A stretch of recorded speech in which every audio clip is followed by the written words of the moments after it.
Big boss house లో one of the strong contestant గా నిఖిల్ అడుగుపెట్టిన సంగతి తెలిసిందే. ఇందులో భాగంగా నిఖిల్ కి కొంత మైనస్ వచ్చినా ఇప్పుడు కరెక్ట్ గా దారిలో పడ్డాడు.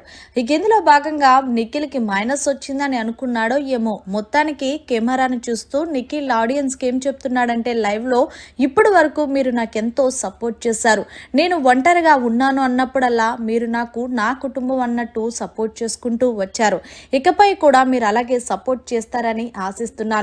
నా వల్ల ఏయో చిన్న చిన్న తప్పులు జరిగే ఉంటాయి, ఒక మీ ఇంట్లో మనిషిలాగా ఆ తప్పులు మన్నించి నాకు ఓటేస్తారని అనుకుంటున్నానంటూ నిఖిల్ కెమెరా వైపు చూస్తూ మాట్లాడుతున్నాడు లైవ్ లో. ఇక అంతేకాదు, మీరు నా మీద పెట్టుకున్న ఆశలను నేను మమ్ము చేయను, ఇక నుంచి నా గేమ్ ఎలా ఉండబోతుందో మీరే చూస్తారు కదా, నిఖిల్ ఏంటి గేమ్ ఇంత బాగా ఆడుతున్నాడని అందరూ ముక్కు మీద ఏలేసుకునేలా చేస్తాను హౌస్ మేట్స్, ప్లీజ్ ఫ్రెండ్స్ మీరందరూ నాతోనే ఉన్నానని నేను అనుకుంటున్నాను, దయచేసి నన్ను నామినేషన్ లో నుండి సేవ్ చేస్తారని అనుకుంటున్నానంటూ మొత్తంగా కెమెరా వైపు చూస్తూ నిఖిల్ చేసిన చిన్న చిన్న తప్పులకి క్షమించమని డైరెక్ట్ గా ఆడియన్స్ ని అడుగుతున్నారు. ఇక్కడ గమనించాల్సిన విషయం ఏంటంటే, నిఖిల్ అడిగినా అడగకపోయినా బయట ఆడియన్స్ అందరూ ఫిక్స్ అయిపోయారు, గురు మీరు కొంచెం గేమ్ ఆడండి, తర్వాత మేము చూసుకుంటాము, మిమ్మల్ని విన్నర్ అయ్యేంత వరకు మేమే కాపాడుకుంటామని కామెంట్స్ చేస్తున్నారని. మరి మొత్తంగా నిఖిల్ మాట్లాడిన మాటలపై మీరేమంటారనేది కామెంట్ చేయండి.